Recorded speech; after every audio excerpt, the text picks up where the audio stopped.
वालेकुम। अक्सर लोग पूछते हैं कि सऊदी अरब में सेहत का क्या राज है। तो यहाँ के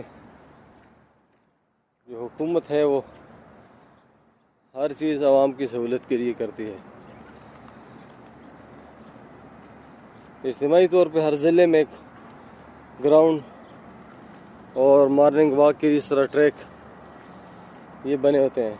और फिर हर मोहल्ले में, अभी छोटे से मोहल्ले में ये मॉर्निंग वॉक के लिए ये है पार्क है और ये वॉकिंग ट्रैक है।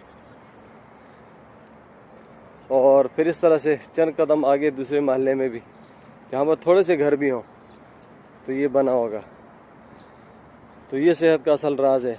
फिज़िकल एक्टिविटीज़ जो है वो बहुत ज़्यादा है, इसलिए लोग